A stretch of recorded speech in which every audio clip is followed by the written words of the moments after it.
How you doing, Matthew? I'm good, thanks, Ryan. How are you doing? I'm very good, thank you. You may recall previously I mentioned this book, 10,000 Answers to Your Children's Questions, as a trade point. And I thought today we might have a look at this in a bit more detail because some of the questions and answers in this book are so weirdly specific, it's kind of unbelievable. Yeah, I'm looking forward to this. There were some weird things you were coming out with in that video. So first of all, give me any subjects that you're knowledgeable about, Matthew.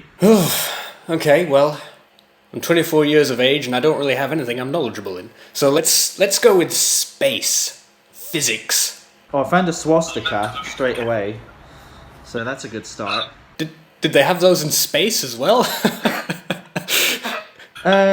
Probably not, I would suspect, but you never know. Wow, they did better than we thought.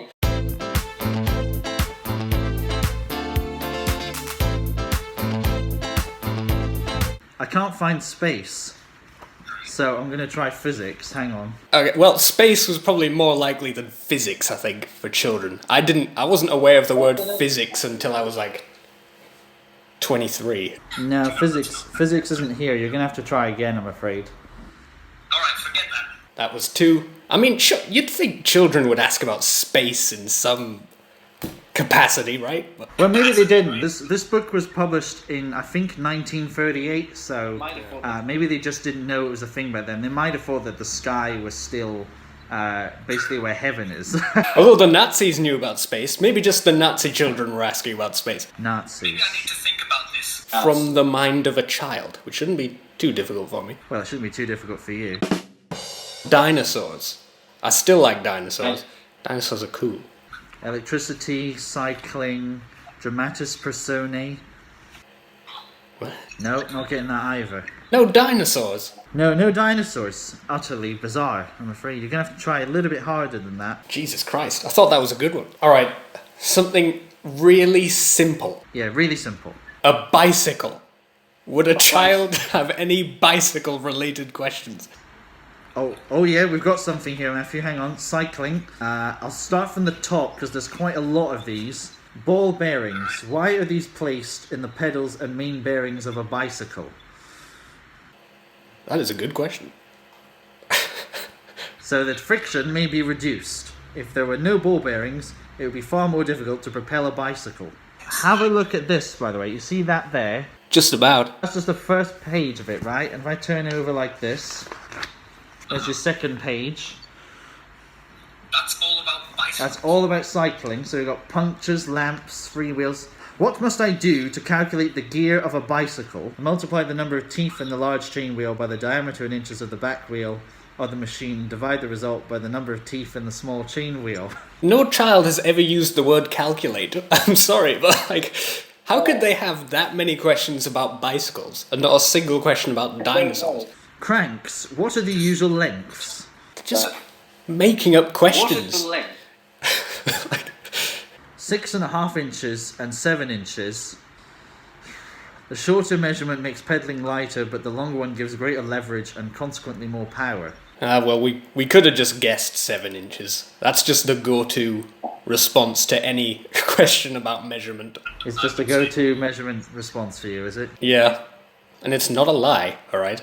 I promise. So, where would you like to go next? I'm gonna say anything about film and television. Do you know, I thought I would be able to just swiftly glide across the book. It's actually a lot more awkward than that. Television. See wireless section. Wow, what? You know, like they used to call the radio the wireless because there was no wires in it or something. Anyway, The wireless section. what would you like to know about television? So they have questions? Yes. Okay, so if I were a child... Wait, I mean, didn't we start getting television in like the 50s? Well, I think the first TV station was 1938 or something. But only very rich kids had them back then, so you'd have had to have been like PewDiePie or something to be able to afford one. Okay. World War II version of PewDiePie. I can't even picture what that would be. We're just sort of getting back to space Nazis at that point, I think. Right, let's have a look. Well, hang on. What would I ask as a child about television?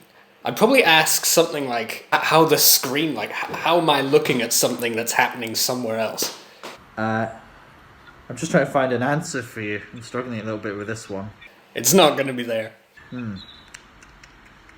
At what date does the history of television begin? In 1873, a telegraph operator at Valencia cable station discovered that the metal selenium was subject to electrical changes according to the amount of light which falls upon it. To be fair, they did just answer one of my questions, because I was asking if we got TV in the 50s, and I've just found out it was in 1870s.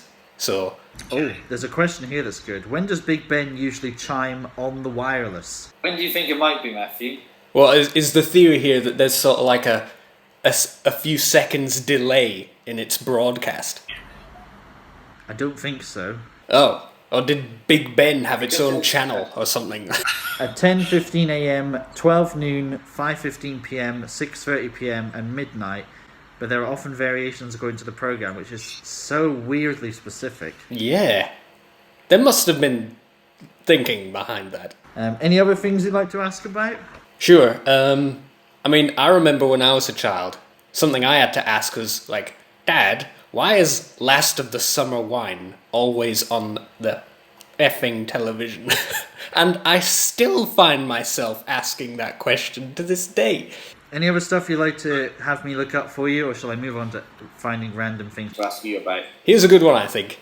Ask about ghosts or yeah. the afterlife or something like that. The kids love to think about when they're going to die. Oh, yes. So, Geometry, George V, gas burning, Ghetto.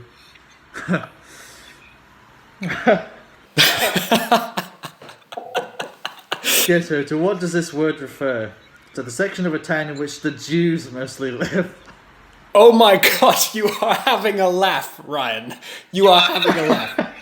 Once upon a time in Europe, Jews lived in portions of towns which were enclosed by gates and could only mix with other people by day. These enclosed parts were known as ghettos, and the word has remained to this day. Jewry is a word with a somewhat similar meaning. What? I don't think that's aged well. A Jewery? A Jewry, spelled Jewry. Oh my god, get thee to a Jewery. Can you imagine? The space Nazi strikes again. Yeah. This book's unbelievable. But no ghosts. They don't exist. That's really... Well, okay, fair enough. But I thought we'd get some sort of a, like, this book telling a parent how to tell their children not to be afraid of ghosts or something. Oh, no. I want to know what the sex education was like.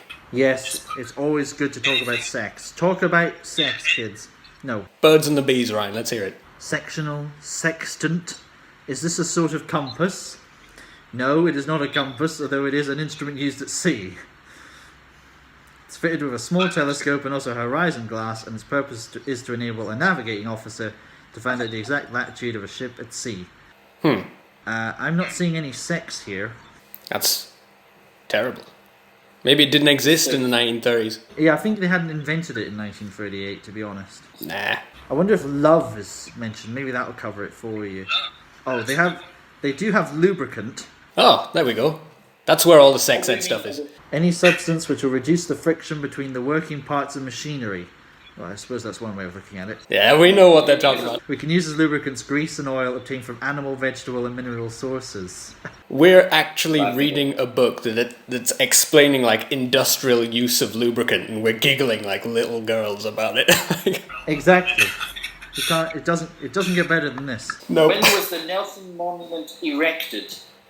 It was begun in 1829, but not finally completed until 1867. As a memorial to Nelson's last victory in 1805. Good lad. I'll just have a quick look to see if there's any other odd images for you. But there wasn't anything on love? No love stuff. Didn't exist in 1938 either. So nothing about love, afterlife, sex ed, but plenty about bicycles and the length of a pedal. Which, by the way, puts to shame many not well-endowed men across the country. It's such a shame, isn't it? Uh, And finally, the question every kid wants to know the answer to. Absolutely everyone.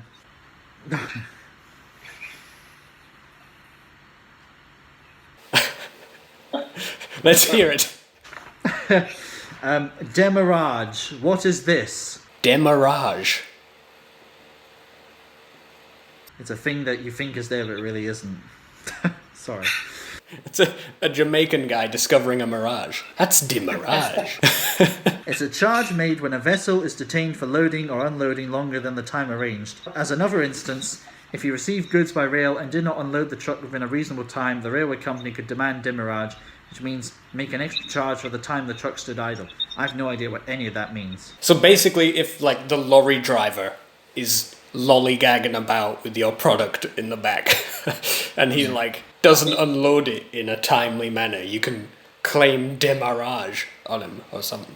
Okay, I think that's enough of that for today. Thanks for hanging out with me, Matthew. It's been great to see you, and thanks for watching. Thanks very much, Ryan. And thanks for giving me the word demurrage. I'll use it on a few bus drivers in the coming year, I think. Yes, they're going to look at you and be very, very confused. Okay, see you later. Adios, Ryan. Bye-bye.